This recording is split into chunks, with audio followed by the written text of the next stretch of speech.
Hey guys, before I get into the review, I want to say thanks to Greta Hamness. Thanks, John. She gave me this I'm so pretty. Give me this sweet Rogue One poster. Very nice of you. Thanks so much. Now let's get into it. La La Land.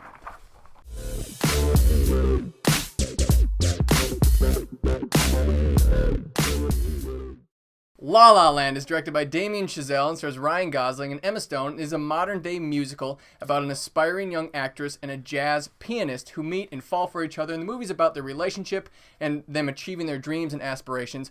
And I have heard so much about this movie going into it that it's the best of the year. Other reviews saying that it is the best movie, one of the best musicals of all time. And John, I just want to ask, just flat yes or no, did it live up to your expectations? Yes, it did. Awesome. Definitely. For me, it did too. But if you remember in my top 10 of the year, if I would have done my top 10 of the year list after this movie, after I've seen this movie, I would have put it in there at, what do you think? I think I want to say 3. 2. It would have been... Okay, Beat Arrival? No, it would have been 3. You're right. Okay, It would have been right. It would have been La La Land, Moonlight, and Hacksaw Ridge. I think this movie was brilliantly done. Arrival didn't even hit your top 3? It was number 4, I think. Or it would be It would have pushed now. it back. It would have been number 4. Yeah, this movie is great. I'm so glad I was able to see it. We saw it on a Sunday morning. A Sunday really morning, and the theater was packed. That never happens, especially for a movie like this. That was crazy. Damien Chazelle also did Whiplash, a favorite of ours. Yeah. You can tell this guy likes jazz music because Whiplash is great jazz music, and this movie has awesome jazz music. And I'm a huge jazz fan, so I'm a sucker for that. But what I want to say is though, I think Whiplash. Before I really get into the review, I think Whiplash is a better movie. I do. I still like Whiplash better than this film. That's nothing to say bad about this film because La La Land is spectacular. John, what are your opening kind of impressions from the movie? I think you need to give it until at least your second view because I loved Whiplash, one of my favorite music movies. I think this actually beats it just because of the combination of the musical numbers at the beginning and end, and just how everything it's like a musical movie, which is there's a lot of those. The Producers is one of my favorite, but there's so many. It's really like a letter, like a love letter to old Hollywood. It really is. It is such a brilliant combination of music, drama, relationship. It doesn't get over sappy. It doesn't get over emotional. It doesn't beat you over the head with its message. It lets the audience absorb it and figure out for themselves what this movie is about. And I love that we're getting more movies like that, like Arrival, smart movies like this. Yeah. This movie definitely, in my opinion, has a great chance of getting nominated for Best Picture. And let's get into why right away for the positives. The performances are outstanding. Ryan Gosling, what a career he's had. And what a career. Man. Yeah, good-looking guy. Goodness. That guy, he's so good in this movie. Should get recognition. But the big one for me is Emma Stone. Yeah. She does so well in this movie, the best of her career. And I've had a crush on Emma Stone since she was in Easy A. It's the first movie I ever really saw her in. I was like, oh, she's so cool. You ever seen interviews? She's so cool. She can sing, she can act, and she does both of those excellently in this movie. And I think she's the front runner for me to winning, actually. Okay, yeah. Best actress, because she is fantastic. So good. John, what do you think of the performances? They were absolutely terrific. Ryan Gosling and Emma Stone, they work really well. They have great chemistry on the screen. This is their third movie they've done together, so they should have good chemistry, and they do. They have excellent chemistry. I believed in their relationship. Yes. It made me sad when they went through rough patches, and it made me really happy when they went through positive parts of their relationship, and they just really bought into them being wannabe successful people in Hollywood. Mm-hmm. Yeah. There are so many standout scenes for me. You go into a movie, maybe there's one scene that wow, that really stuck with me. There's multiple scenes in this movie that when I'm thinking about this movie, they stand out to me. That some of the best scenes of the year. One that they dance in front of an LA sunset, kind of the first time they're really exploring their relationship, the first time they really met and talked, and there's a dance number in front of this sunset, and it's gorgeous. There's one scene where, like I said, I love jazz, and he loves jazz, right? Ryan Gosling's character, and Emma Stone says she doesn't. And I hate jazz, is what she says. Yes, and then they go to a jazz club, and they listen to jazz, but he makes her listen to the way, and he explains why jazz is so great. And I love that scene so much, because that's how I view jazz, too. And he's having her look at jazz music and listen to jazz music through how he does. And I loved that scene so much. John, what are some scenes that stick out to you from this movie? I think the opening and ending, like, music and dance numbers, Yeah. like, right away off in the beginning, like, it's panning across a few cars on a highway, and it's like, well, I thought to myself, what are they doing with this? And then 3 minutes later, everyone on the highway is out of their cars dancing on top of them. So, like, there are some extravagant dance numbers in these, in the movie. The epilogue is also another great example. Like, they kind of dance through what their life is and could have been. Like, that it's was really that was actually interesting. possibly my favorite scene in the movie, the last Yeah. scene. We'll talk about more of the last scene, not spoilerific, but in a second. I loved how these long, extravagant takes to this movie. And Oh my goodness! Yeah. look, and Chazelle, the director, does this so well. If you even watch Whiplash, he is one of the best directors working today. I want to say that right now with what he's done. He hasn't done a whole lot, but he's done enough where I can say that. Because if you look at just the way this movie is cut, the way it flows, the pacing of this movie is excellent. It's near perfect. There was never a dull moment where I said, all right, let's get back to this. There's not even a really clear, like, act 1, 2, and 3. It blends together, but in a good way. There are movies that do that bad, but this movie blends perfectly together, and I loved it. I will say that I kind of wanted more music during that kind of second act part, though. I felt like there was a need that they needed to do some other stuff, but I kind of wanted some more because the music was so great. I'm not going to label that as a huge detriment to the movie, but just because the music was so good, I just wanted more of it, you know? Yeah.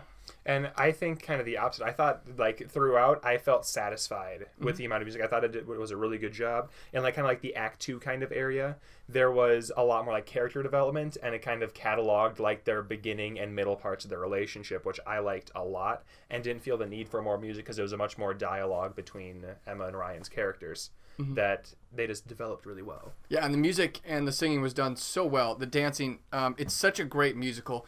I've heard some reviewers say it's one of the best musicals of all time. I would have to see it like at least 8 or 9 times. People are putting up there with like Singing in the Rain, and that movie's iconic for me. One of the best musicals ever, probably the best, in my opinion. I don't see it as up as that caliber yet. Obviously, I've only seen it once, so I can't. But it is fantastic. But I don't think it's a perfect movie. I think it's a really, really good movie. But it's not my favorite of the year. There was a scene. I don't want to say what it was, but there was a scene where there's like kind of special effects with kind of like space, if you know what I'm talking about. Yeah, I know exactly what I you're didn't talking like about. the effects for about half of that scene. Yeah. I really, really didn't like the effects for about half of it. I thought it looked cheesy, didn't like it. But for the most part, I don't have that many negatives. John, do you have any? Yeah, I mean, I was going to get to that scene, but there were so many dance moments with the two like main characters that are just like dancing away like the night or dancing through the day. But then like they're like dancing in space almost, and it was like really put me off. Like I thought to myself, what's going on? I kind of want them to come back down to earth a little bit. And other than that, like I will say, I didn't like the ending. You didn't? I did not like it at all. I did. Okay. So you liked the ending. I did not like the loved ending. it. I thought it was perfect for the tone that they were going for, and because this movie is painting a picture of people who are aspiring to achieve their dreams in Los Angeles, and by no means is that easy. And they say that they get kicked in the ass in this movie. I mean, they get kicked down. You know, that's what happens. Yeah. She like in one part of the movie, it's been 6 years and she hasn't got anything really. And so that's why I loved, because it's painting a movie that's a realistic type movie about people who things don't work out perfectly in life. And so I like that. No spoilers for the end scene, but it's not just a perfect ending. You know, it's not tied up in a bow ending. I like those types of movies. You know? But at the same time, they do reach their dreams on some level. Mm-hmm. Yep. Like they if their dreams, which we don't really need to say, but like they reach what they want to do. It's just not necessarily in the most picturesque, like beautiful way that like you would expect at the beginning of the movie. I'm just gonna put a little. I want to talk about it, so I'm gonna put a little spoiler warning right here. That movie, it's not like super spoilers, but the last scene is one of the best scenes of 2016 in my opinion. When she's looking at Ryan Gosling, again spoilers. When she's looking at Ryan Gosling at the end, he's playing the piano in his jazz club, and he names it at what she wanted it to be named, and she's like going through like she chose her career over love, and it was so impactful for me. I got so emotional at that last scene. It was so beautiful. Her performance in that scene was fantastic. Just the way she's looking. She has, she's got someone else with her. It's so impactful for me. I loved that scene. It's my favorite scene of the movie. I can understand why people wouldn't like the ending. I can. I just loved it, All right. Yeah. Well, and now is where we're going to pick up after we put a little brief spoiler cut gone, in there. all right. Boom, no more spoilers. John, do you have any more comments about any negatives or anything? There's not much negative to say. I guess one for me, and this is kind of just in the nature of switching between singing and speaking and the editing required, but it sometimes it felt like when they were going in between dialogue and singing for any character, really it seemed a little bit fake. For the singing a little bit to me. It just seemed more edited, which in the nature of it, but it just didn't seem as fluid going back between dialogue and singing, especially in one of the opening couple of numbers with Mia, Emma's character, and all of her girlfriends. It just seemed a lot more edited than it needed to be, and I just kind of lost touch with that number just because of that level of sound quality. Another one for me is that there's a point in this movie, kind of a climactic point in their relationship, where she kind of calls him out for kind of selling out. He kind of pushed away his dreams and did something that he kind would make money. Yeah, he kind of sold out. But at the end, doesn't she sell out? Yeah. Yeah. So I felt that was hypocritical of her to say that and to do what she did, right? Well, there was also a mirrored aspect of that where there's an opening scene where something happens to one actress and then that happens to Mia. Yep. That I liked, but at the same time, she did sell out. Yep. I didn't. I got that. Also, I want to say there's a surprisingly amount of comedy. Don't go into this movie thinking it's all just drama. It is a fun ride of comedy. Yeah. Got a lot of laughter. It's a very excellently made film. For closing remarks, I just want to say that this is a great movie. One of the best of 2016. In my opinion, not the best. One of the best made. I think Moonlight still is a better made film. Hacksaw Ridge is still my favorite. John, where does this rank for you for 2016 movies? I think this ranks number 2, going Arrival, La La Land, Hacksaw Ridge. Oh, you liked... Okay, so Hacksaw Ridge is number 1 for you? Arrival's number 1. That was 1 through 3. So Arrival is number 1, La La Land is number 2, Hacksaw Ridge is number 3. Okay, so Arrival is still your number 1 of the year. Yeah. Okay. That just makes sense. Yeah, so closing thoughts, John. So good. Yeah, what a good movie, though. What a surprising film. I think all film. 3 of those are, all our top 3s, all 4 of those will be on. What a great award season it's been with these movies. Such a great year. Yeah, John. Monster Trucks coming up soon. Oh, that's probably the next review we're going to do. Oh, my gosh. Monster Trucks. No, guys, John, we got to give it a rating now. It's going to be hard. It's going to be hard to give La La Land a rating. I've been thinking about it a lot. John, what is your rating for La La Land? 9.1. That's a good rating. Yeah. A 9.1. Yeah. Okay. Showed it to Alex earlier. It stayed that. I'm just blown away by this movie. I again, I gave Hacksaw Ridge a 10 out of 10 just because I'm not going to say Hacksaw Ridge is a perfect film, but for me, it affected me so deeply, and so did La La Land. La La Land is fantastic. If I had to get, I never did a review for Moonlight, so if I had to give Moonlight a rating, I would give that a 9.6. I'm gonna give La La Land a 9.4 out of 10. Yeah. La La Land's fantastic, guys.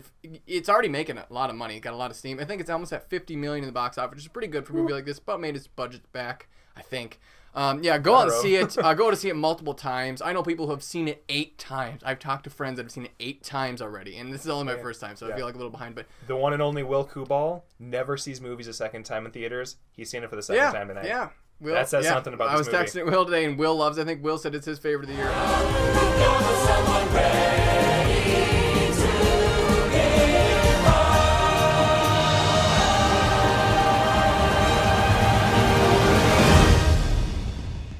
All right, guys, that was our review for La La Land. Thanks, as always, so much for watching. Make sure to leave this video with a like and a comment below. Let us know what you thought of La La Land. Is it going to win Best Picture? Do you think it will? I think it has a good chance.